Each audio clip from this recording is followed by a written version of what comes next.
안녕하세요. 저는 50대 여성이랍니다. 남편은 작은 기업에 다니는 사람이에요. 많은 돈을 벌지는 못하지만 그 회사에 벌써 30년 가까이 다니고 있답니다. 남편의 성실함과 근면함은 남편을 아는 모든 사람들이 인정하고 있죠. 부유하진 않아도 남편이 꼬박 같이 가져다주는 월급을 쪼개고 쪼개서 저축해 우리 집도 마련할 수 있었고요. 그리고 우리 부부에게는 그 무엇과도 바꿀 수 없는 보물이 하나 있어요. 다름 아닌 우리 외아들이랍니다. 공부를 잘해서 초등학교 때부터 1등을 놓친 일이 없었어요. 명문대학교를 졸업하고 우리나라 최고의 기업에 당당히 입사했죠.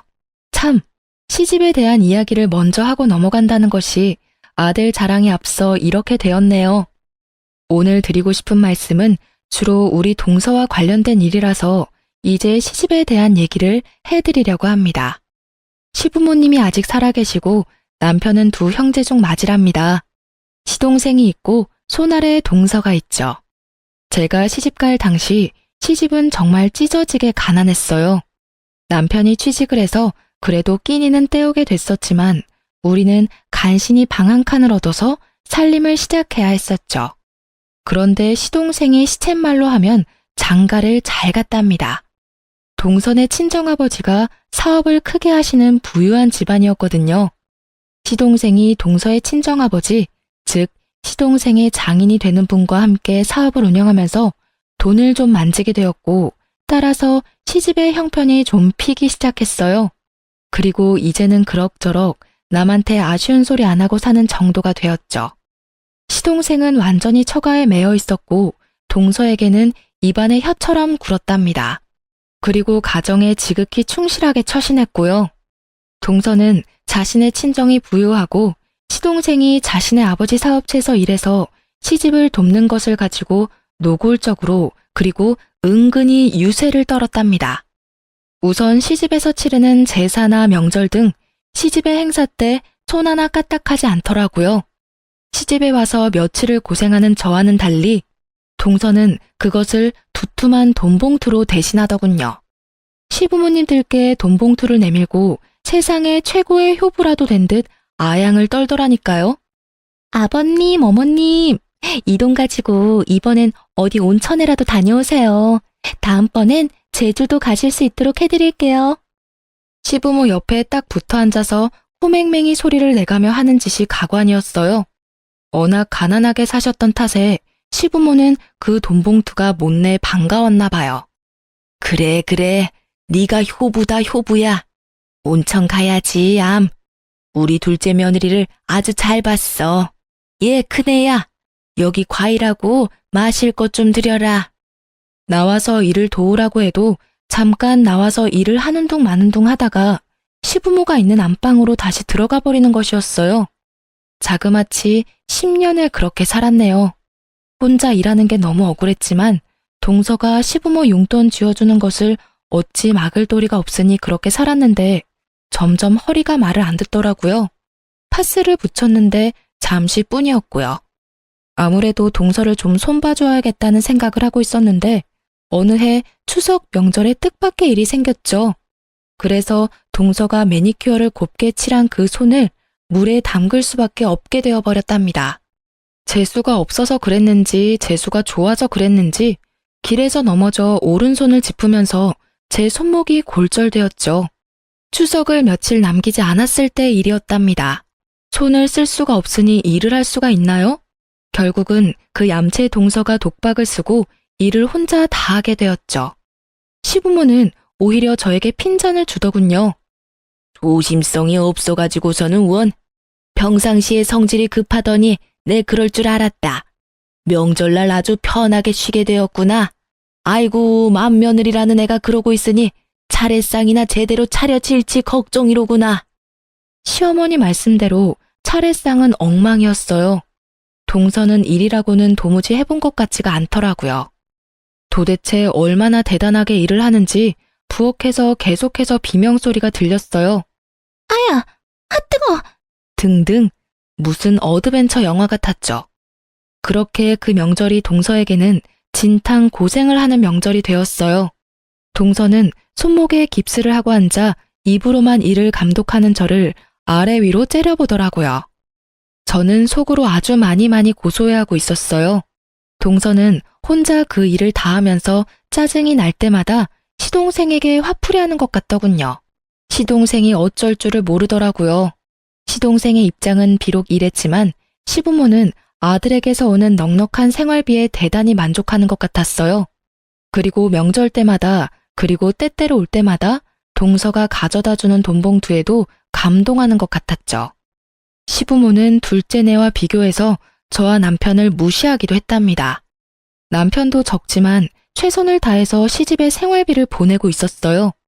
시부모가 볼 때는 적은 돈이었을지 모르지만 우리에게는 큰 돈이었답니다. 처음에는 그것도 고마워했었죠. 하지만 시동생이 보내는 생활비를 받아보더니 이제는 우리가 보내는 것은 우스운 것 같더라고요. 저는 이런 시부모의 태도가 더 우스웠죠. 도대체 자식을 돈 많이 가져다주는 순서로 평가하는 부모라뇨.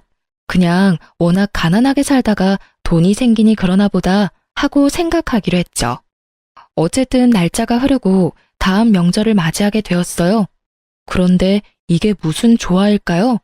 이번에는 제가 집안 화장실에서 넘어져 세면대에 쇄골을 부딪혔어요. 쇄골 골절이 되면서 손을 전혀 움직일 수 없게 되었답니다. 또 그 많은 명절일을 동서 혼자 치르게 되었죠. 그런데 동서는 정말 이래저래 얌체였어요. 혼자 일을 하게 되니까 시부모한테 돈봉투를 주지 않는 것이었죠. 시부모의 곱지 않은 시선이 자연히 저한테 쏠렸답니다. 아마 동서가 내심 생각한 것이 이것이었을 거예요. 그 명절도 그래서 편안하게 지내고 집으로 돌아와서 저는 배를 잡고 웃었답니다. 사실 2번 다 제가 동서에게 시집살이의 맛을 좀 보여주자고 꾸민 일이었어요. 살짝 다치긴 했지만 약만 처방받았고 깁스는 일부러 구해서 쓴 거였고요. 2번 다 가짜 깁스를 하고 일부러 꼼짝하지 않았거든요. 생각하면 생각할수록 고소해서 계속 웃음이 나더라니까요. 2번을 더 위경련이 생겼다는 둥 해서 그런 식으로 명절을 나고 나니까 동서도 머리를 쓰기 시작하더라고요. 계속 두툼한 돈봉투가 오지 않으니까 시부모가 동서에게도 어느새 슬슬 눈치를 주기 시작했고 동서가 시부모에게 다시 돈을 드리더군요. 그러고는 돈으로 사람을 사서 일을 시키는 것이었죠. 시부모는 돈이 생기는 것에만 관심이 있을 뿐 집안의 행사가 어떻게 치러지는지 신경을 쓰지 않더라고요. 음식을 사다가 놓는다고 해도 별 잔소리를 하지 않을 것 같더라니까요. 저는 그런 시부모가 참 안타까웠어요. 어머님, 아버님, 세상에는 돈보다 중요한 것이 얼마든지 많아요. 제삿날하고 명절날은 어머니, 아버님이 동서한테 용돈을 버시는 날이 아니잖아요. 후손이 조상님을 정성을 다해 섬기고 있다는 마음을 보여드리는 날이잖아요. 그런 일을 어떻게 돈으로 할 수 있겠어요? 정성 가득한 마음을 갖고 일하는 것이 중요한 거 아니겠어요? 만일 어머님, 아버님이 돌아가신 다음에 제사 지낼 때 우리 2 며느리가 다 손을 떼고 돈으로 사람을 사고 돈으로 음식을 사서 제사를 지낸다고 한번 생각해 보세요. 정말 그런 제사상을 받고 싶으신 거예요? 시아버지와 시어머니가 아무 대답을 못하더군요. 하지만 동서가 내미는 적지 않은 용돈의 재미를 잊을 수는 없었던가 봐요. 이제는 시부모까지 저와 남편을 노골적으로 무시하기도 했죠. 이건 마지가 해야 할 일을 둘째네가 다 하고 있으니 말이다. 마지하고 둘째가 바뀌었어. 마지가 이만큼 우리한테 해줬어 봐라. 지금 나이가 몇인데 아직도 한 살림 꾸려가는 게 그렇게 빠듯해서야 원. 그런데 저는 남편한테 불만이 없었답니다. 좋은 대학을 나오지는 못했지만 학교를 졸업하고 다닌 직장에 지금까지도 다니고 있었어요. 지각 한 번, 결근 한 번 없이 꾸준히 그리고 열심히 일했답니다. 당연히 승진도 쭉쭉 해서 월급도 많이 올라갔죠. 월급이 늘어나는 만큼 시부모의 생활비도 올려드렸고요. 저는 그런 남편이 참 고마웠답니다. 다니는 직장에 만족하지 못하고 사업을 한다 뭐다 해서 돈만 날리는 사람들이 얼마나 많은가요? 그리고 그 회사에 그렇게 오래 다니면서 남편이라고 왜 힘들지 않았겠어요. 하지만 저나 아이 듣는 곳에서 불평을 하는 일이 없었어요. 야근이다 주말 근무다 해서 일도 많은 회사였죠. 피곤하고 지칠만 한데도 남편은 한 우물을 파는 것이었죠. 우직하리만큼 성실한 남편에 착한 성품에 공부까지 잘하는 아들에 모두 제 마음에 쏙 드는 세상에서 제일 소중한 사람들이었어요. 그래서 시부모가 아무리 둘째네와 우리를 비교하면서 무시를 해도 저는 주눅 들지 않았답니다. 그네 너는 좀 더 돈 많이 준다는 다른 회사나 사업은 생각이 없는 거냐? 도대체 그 별로 전망이 밝지도 않은 회사에 왜 그렇게 주구장창 붙어 있는 게야? 아버지, 회사가 규모는 작지만 오래갈 회사예요. 그만큼 경영이 튼실하고 빚도 많지 않은 알짜배기예요. 모르긴 몰라도 평생 직장이 될 거예요. 비록 한 번에 큰 돈을 버는 일은 없을지 몰라도요. 사내로 태어났으면 한번 그게 성공해 보아야겠다는 생각도 해야지. 그저 쥐꼬리만한 월급 매달 준다고 거기에 일생을 걸어? 사내가 그렇게 배포가 없어서 어떡하겠냐? 거기다가 말이다. 그 며느라이 들으라고 하는 소리는 아니다만 둘째 내를 봐라. 처가 잘 만나서 돈만 잘 벌지 않니? 이건 맏아들 처가에서 보내는 것이라고는 매번 흙 묻은 농산물 뿐이니 말이다. 들으라고 하는 소리는 아니라고 말했지만 분명히 저 들으라고 하는 말이었죠. 우리 친정은 시골에서 대대로 농사를 짓고 있는 집안이었어요. 친정 부모님은 정성 들여 농사지은 무공의 식재료들을 서울로 자주 올려보내주셨죠. 시댁에도 매번 그렇게 서울에서는 구할 수도 없는 식재료들을 보내시곤 했어요. 그런데 그걸 보고 흙 묻은 농산물뿐이라고 표현을 하니까 화가 좀 나더라고요. 어머님, 아버님, 그 식재료들은 서울에서 아무리 돈 많이 줘도 못 구하는 무공의 천연식품들이에요. 저희 친정 부모님이 특별히 최고로 좋은 것들만 골라서 보내신 거라고요.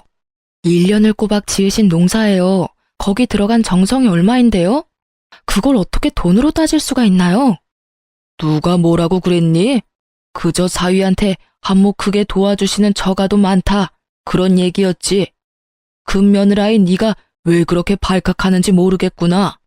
그리고 남편에 대해서도 제 생각을 당당하게 말했어요. 자꾸 전망도 없는 작은 회사라고 뭐라고 하시는데요. 명훈 아빠, 돈 문제 가지고 제 속 썩인 일 단 한 번도 없어요. 술, 담배도 안 하고요. 일원 한 푼 빼지 않고 월급 봉투 다 가져다 줘요. 그래서 생각보다 훨씬 빨리 집도 샀고요. 그리고 어머님, 아버님, 맏손자 영훈이 보세요. 얼마나 속이 깊고 공부까지 잘하는 아이인데요. 그런 아들, 손자가 기특하지 않으세요? 할 말이 없으면 혀를 끌끌 차는 것이 우리 시부모의 습관이었어요. 이런 저의 말에 또 혀를 끌끌 차더라고요. 남편이 저를 슬쩍 꼬집으며 더 이상 말하지 말라는 뜻을 전하기에 말을 끊었죠. 동서는 세월이 지나도 얌체 짓을 계속하고 있었어요. 시부모가 사실 동서의 그런 행동을 부추겼다고도 볼 수 있을 거예요. 어머님, 아버님, 이게 9번이나 쪄서 숙성시킨 인삼인데요. 거기다가 꿀이 재워서 먹기도 아주 좋아요. 한번 드셔보세요. 어때요? 드시기에도 편하시죠? 아버님 요즘 기력이 좀 떨어지셨다면서요. 옆에 두고 하루에 3~4번씩 드세요. 떨어지면 제가 또 사다 드릴게요. 아유, 그놈의 코맹맹이 소리. 정말 듣기 싫어 죽겠더라고요. 그런데 이걸 어쩌나 바로 그 타임에 들고 들어간 밥상을 그만 제가 엎고 말았어요. 상 위에 있던 음식들이 동서한테 다 쏟아졌죠. 형님, 도대체 이 옷이 얼마짜리인지 아세요? 형님이 물어주실 거예요. 이 물건 한국에 단 5벌밖에 안 들어온 옷이라고요. 다시 구할 수도 없는 옷이에요. 명절 지내러 시집에 오는 며느리가 그런 옷을 입고 오면 쓰나. 몸빼 바지까지는 아니어도 일하기 편한 복장이면 되는 것이지. 명절 한번 지내고 나면 티셔츠에 기름 냄새가 배서 빨아도 안 없어지더라고. 그래서 영훈 아빠 입던 옛날 티셔츠 입고 와서 빨지 않고 버리기도 하거든. 동서, 그러니까 명절날에는 시집에 오는 며느리답게 입고 와. 패션쇼 하러 오는 거 아니잖아. 동서가 소리소리 지르며 옷에 묻은 얼룩들을 닦아내기 바빴어요. 그게 그런다고 닦아지나요? 나중에 드라이클리닝 갖다 주라고 하고 제가 티셔츠와 바지 여분으로 가져온 것이 있으니 주겠다고 했죠. 저의 이 말에 동서가 더 열받아 하더라고요. 동서가 약이 올라 방방 뜨는 모습을 보니 어찌나 통쾌하던죠. 사실 제가 짐짓 동서 쪽으로 상을 기울여 엎었었거든요.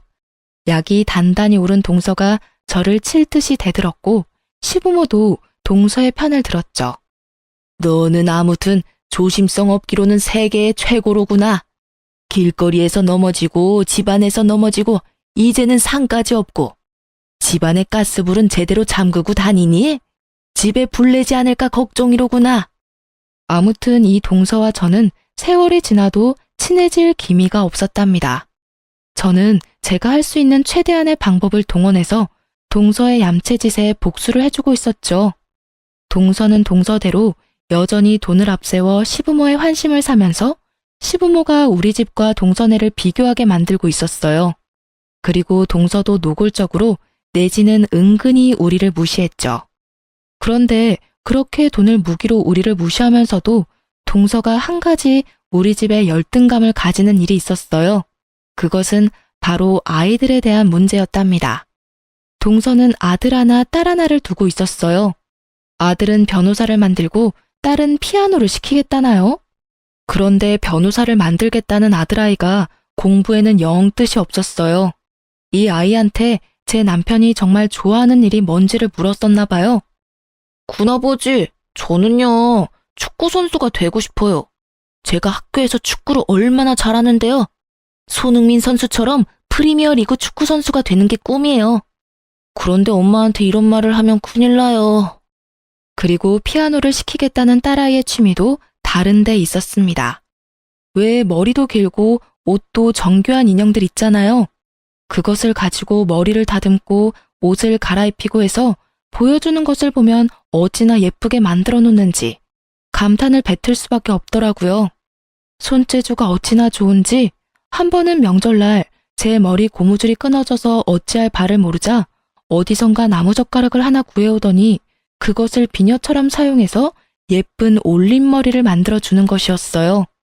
코디네이터나 스타일링하는 일이 적성에 맞는 아이였죠. 큰 조카인 아들아이는 공부에 두각을 나타내지 못했고 딸아이에게도 아무리 좋은 선생을 붙여보아도 큰 진전을 보이지 못했답니다. 저희 남편이 그게 참 안타까워 보였는지 서방님에게 한번 말을 꺼냈더라고요. 아이들이 진정 원하는 게 뭔지를 말이에요. 세훈이한테 어쩌다 물어봤는데 축구가 좋다고 하더라. 자신이 좋아하는 일을 해야 신도나고 잘할 수 있는 거지. 요즘 축구 선수 얼마나 좋으냐. 옛날에야 운동하는 사람들이 대접받지 못했지만 지금은 그런 시대가 아니지 않니? 하고 싶다는 일을 하도록 도와주는 것이 부모가 할 일이야. 형, 세훈이가 나한테도 그런 말을 했었어요. 그런데 우리 집에서 제 말은 먹히지도 않는다는 거 형도 잘 알잖아요. 애들 교육에 대해서는 더군다나 애들 엄마가 완전히 꽉 쥐고 있다니까요. 변호사, 피아니스트, 이렇게 어렸을 때부터 세뇌를 시키고 있는걸요. 아이들의 형편이 이러니 동서가 당연히 공부 잘하는 우리 아들에 대해서 신경을 곤두세웠죠. 아유, 우리 세훈이도 사실 머리는 좋은데 노력을 안 하는 아이예요. 선생님이 그러더라고요. 머리는 최고로 좋은 아이라고요. 조금만 노력하게 도와주면 최고 성적을 낼 수 있다고 하더라고요. 영훈이 정도 성적은 금방 따라잡을 수 있다고 그러던데요. 누가 물어봤나요? 물어보지도 않았는데 굳이 말을 붙이면서 조카 아이에 대해서 이렇게 얘기하는 것이었죠. 사실 우리나라 엄마들의 공통적인 믿음, 아니 착각, 아시죠? 우리 아이는 머리는 좋은데 노력을 안 한다. 바로 그것이죠. 우리 형편의 아이에게 과외 선생을 붙이거나 비싼 학원에 보낼 수는 없었죠. 하지만 아이는 그런 것 없이도 자신의 노력으로 공부를 잘했답니다. 아이가 초등학교 다닐 때만 해도 단칸방에 살던 때였어요. 단칸방에 상 하나를 펴놓고 공부를 하면서도 1등을 놓치지 않았죠. 대학교도 평소에 원하던 좋은 대학교에 한 번에 합격했답니다. 아빠, 조금만 더 일하세요. 제가 졸업하고 나면 아빠 집에서 쉬실 수 있게 돈 많이 벌어올게요. 엄마도 매일 장부 펴놓고 계산 안 하시게 해드릴게요. 저 자신 있어요. 아들의 이런 말에 우리 부부는 콧등이 시큰해졌답니다. 동서는 아들을 변호사로 만들기 위해서 별 노력을 다하는 것 같았어요. 요즘 변호사가 되기 위해서는 옛날처럼 몇 년을 방에 틀어박혀서 고시 공부만 하면 되는 것이 아니잖아요. 일단 학교 레벨도 어느 정도 있어야 된다고 들었어요. 그리고 학점도 좋아야 하고 영어 성적도 뛰어나야 한다죠.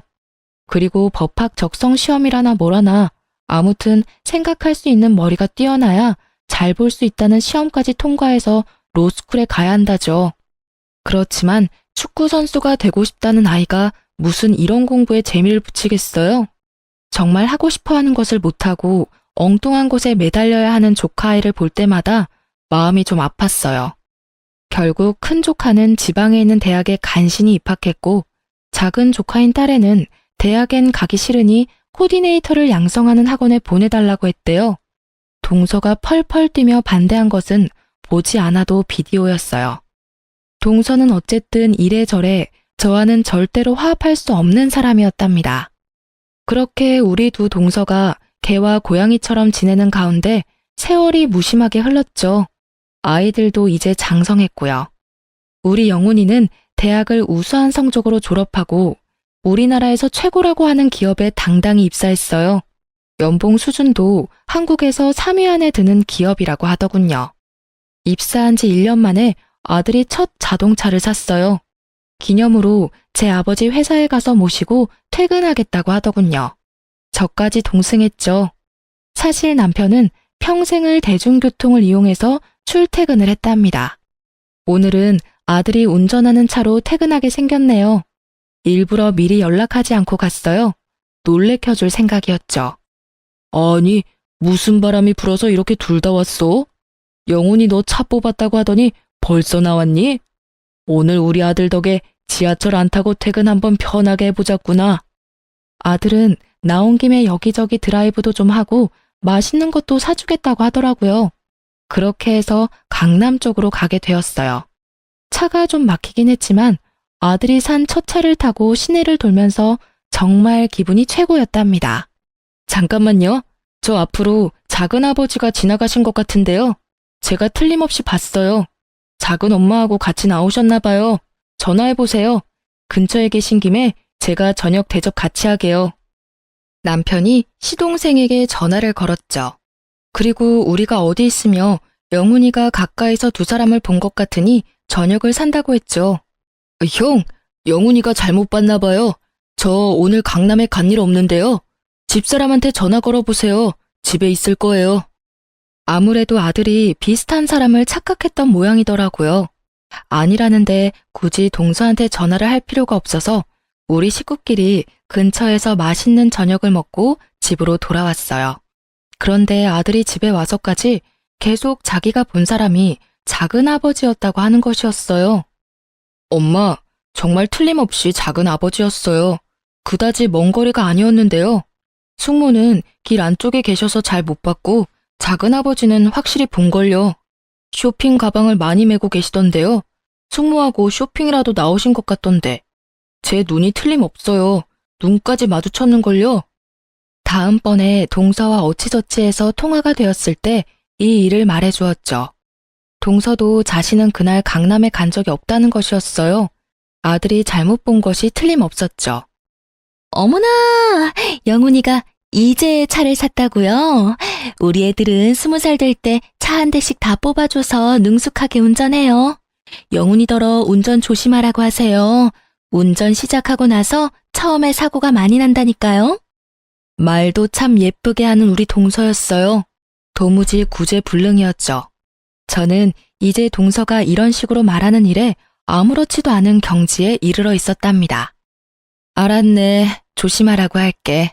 처음이니까 알아서 조심할 테지만 말이야. 걱정해줘 고맙네.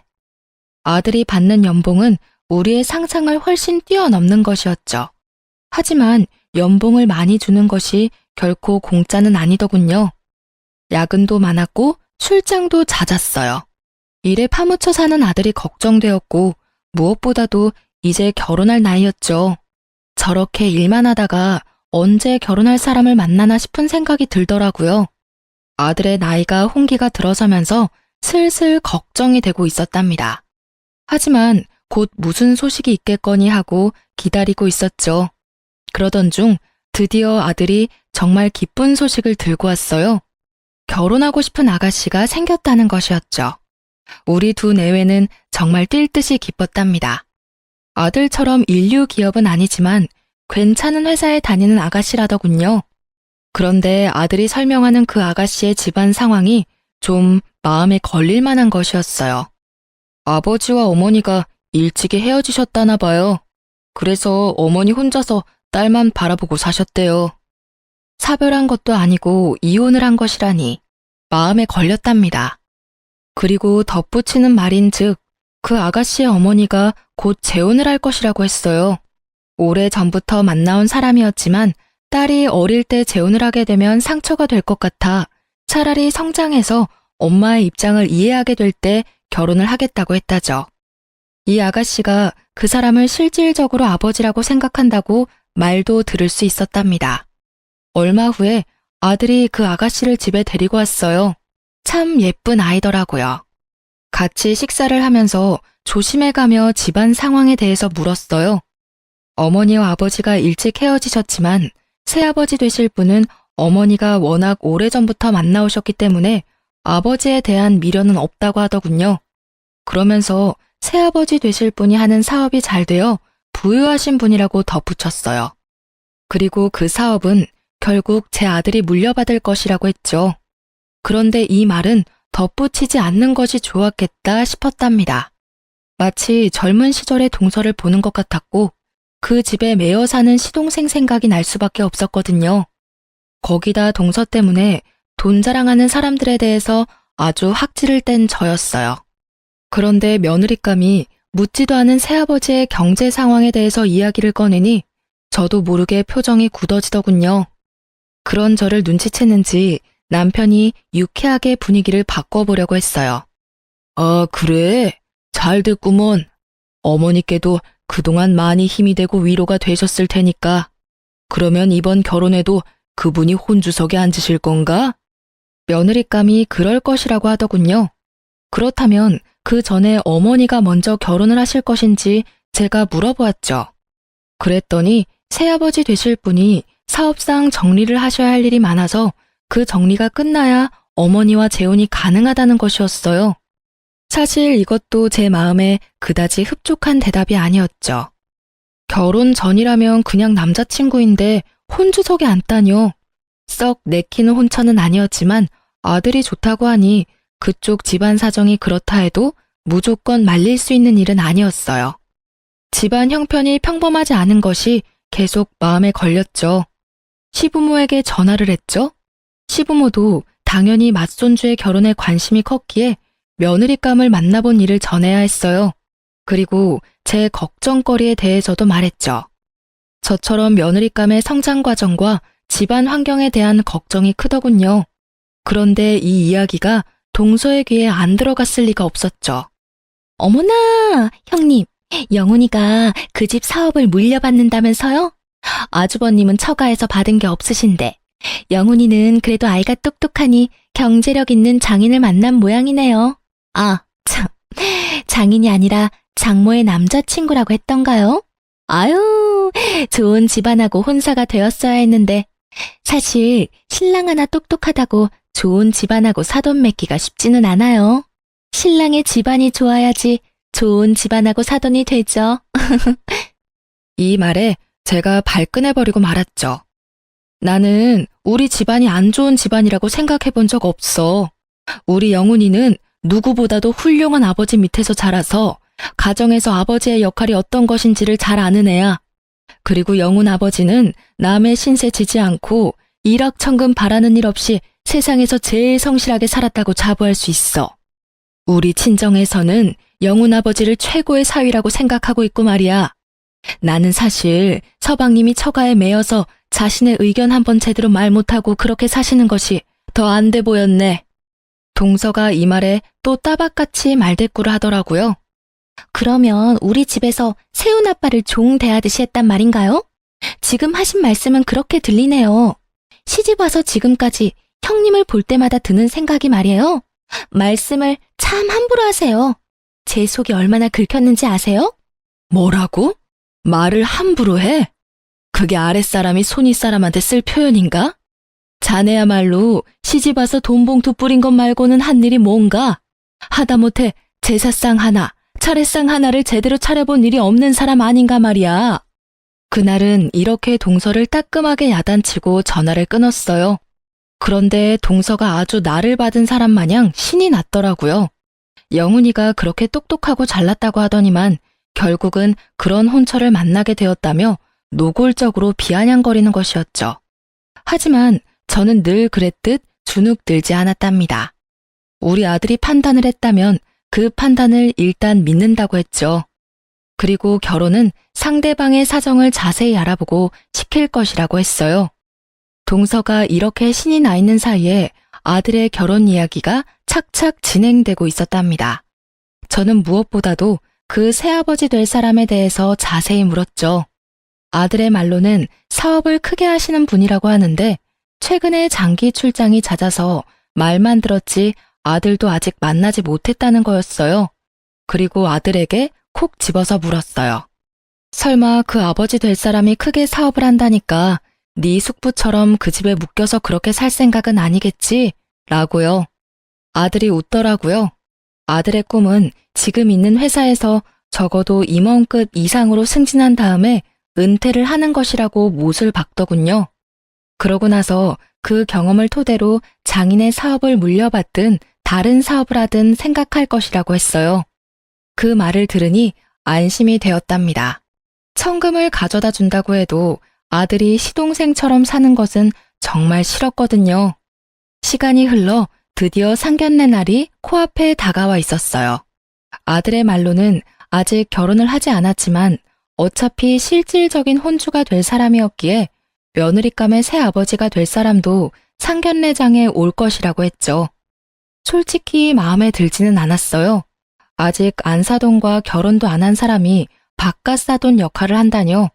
제대로 하자면 안사돈 한 분이니 저만 상견례에 나가고 나중에 안사돈이 결혼을 하게 되면 다 같이 만나는 것이 경우 있는 일이라고 생각했어요. 그런데 최근에 장기 출장이 잦았기에 우리 아들의 얼굴도 못 보았다니 겸사겸사 상견례에 나와서 우리와 인사도 하고 아들의 얼굴도 보겠다는 것이었죠. 마음에 들지 않았지만 어쨌든 그렇게 다 같이 만나기로 했어요. 남자 쪽이니 우리가 먼저 나가 있는 것이 예의겠죠. 그래서 서둘러서 30분 정도나 일찍 상견례장에 도착했답니다. 30분이 흐르고 약속한 시간에서 약 5분 정도 전에 안사돈과 바깥사돈 될 분, 그리고 며느리감이 상견례장에 도착했어요. 그들이 상견례장 문을 열고 들어서는 순간 상견례장은 발칵 뒤집혔답니다. 이게 어떻게 된 일인지, 형, 영훈아, 어떻게 여길? 저는 정말 다리가 휘청할 정도로 어지럼증까지 느꼈어요. 작은아버지가 어떻게 여길? 이게 어떻게 된 거예요?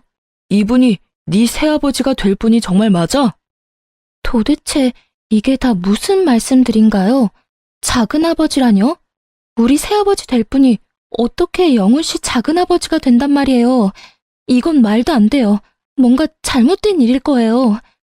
며느리감은 그래도 정신이 있는 모양이었어요. 남편과 저는 아예 정신이 혼미해서 아무 말도 하지 못하고 있었답니다. 잠시 시간이 흐른 후 아들이 침착하게 상황을 정리하더군요.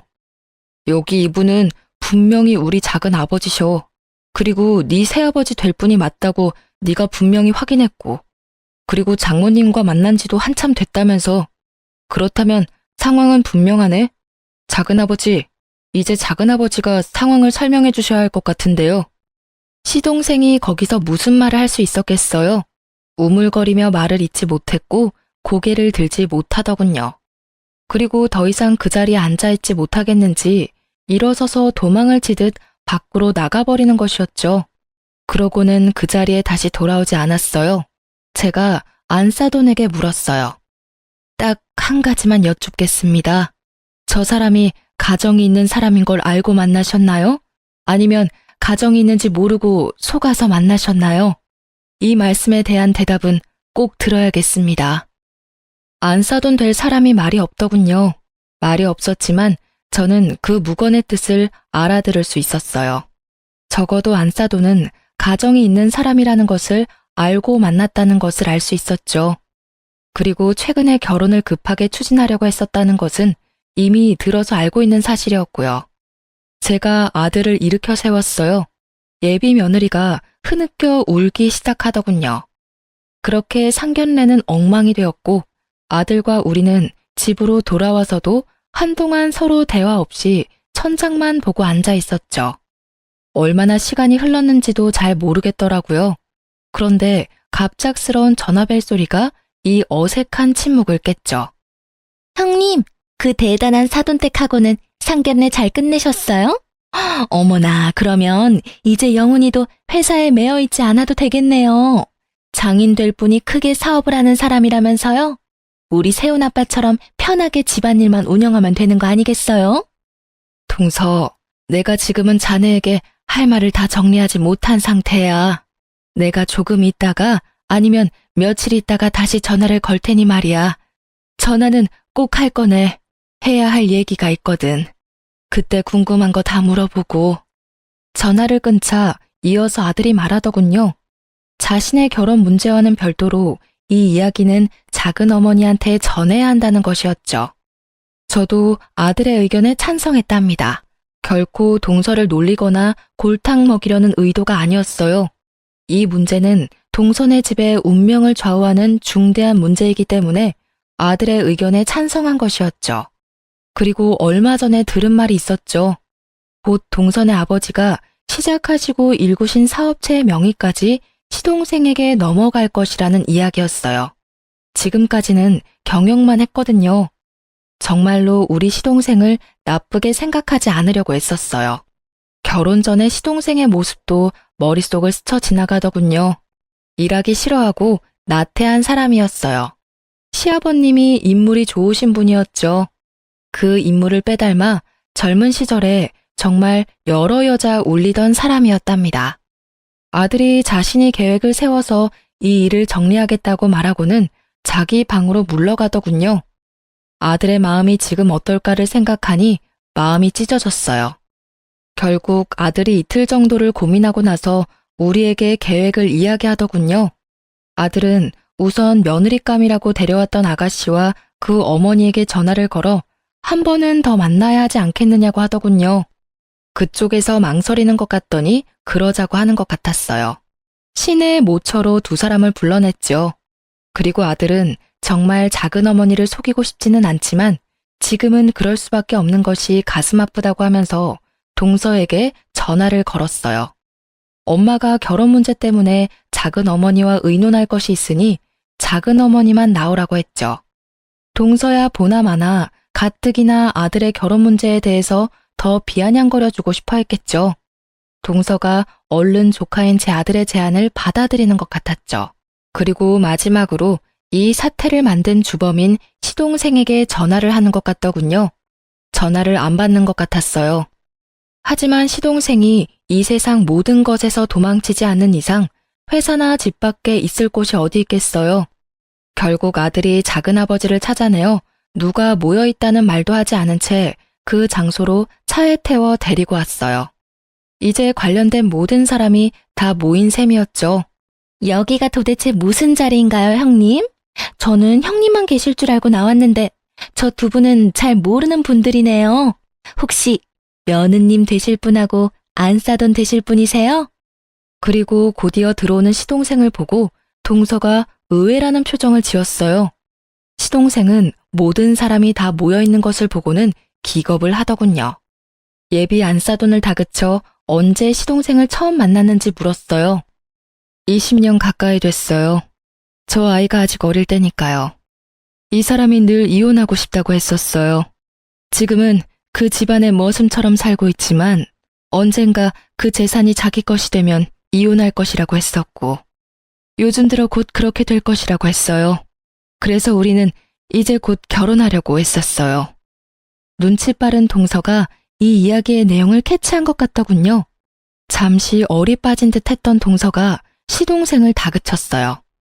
당신 결국 돈을 보고 나하고 결혼한 거였어. 그 긴 시간을 참 잘도 버텼네요. 더군다나 20년간이나 다른 여자를 만나면서 이 여자하고 합치고 싶어서 어떻게 기다렸어요? 그런데 이 여자하고도 꼭 돈이 있어야 합칠 수 있었던가 보네. 요즘 와서 결혼 이야기가 본격적으로 나왔다고 하는 걸 보니까 자칫하면 모르고 명의를 넘길 뻔했어요. 내 선택은 분명해요. 당신의 생각을 안 이상 이혼할 거예요. 형님의 안싸돈 되시는 분, 이제 선택은 당신만 하시면 되겠네요. 돈을 보고 결혼한 시동생과 돈을 그토록 좋아하며 돈을 앞세워 살아온 동서의 콜라보라고밖에 할 말이 없더군요. 안싸돈 될 뻔했던 사람의 선택이 갑자기 궁금해지는 건 왜일까요? 아들이 곧이어 파혼을 선언하더군요. 사돈 될 뻔했던 사람과 며느리 될 뻔했던 사람이 먼저 자리를 뜨고 시동생이 또 도망치듯 자리를 피했죠. 동서는 다리에 힘이 풀렸는지 사람들이 나가버리자 의자에 주저앉고 말았어요. 평생을 그렇게 다투며 지낸 동서였지만 어쨌든 가족이었죠. 마음이 아프더라고요. 돈이라는 것이 이렇게 허망한 거야, 동서. 동서가 그렇게 믿고 의지했던 돈, 그것 때문에 평생을 속아 살아왔다는 것을 생각해보길 바래. 서방님은 원래 일하기도 싫어하고 일확천금을 노리는 경향이 큰 사람이었지. 그런 사람이 그래도 결혼해서 장인 아래에 잘 붙어있다고 생각했었어. 돈에 팔려간 결혼, 사람을 사랑해서가 아니라 돈을 사랑해서 한 결혼이 얼마나 위선적인 것인지를 이제 알았으리라고 생각해.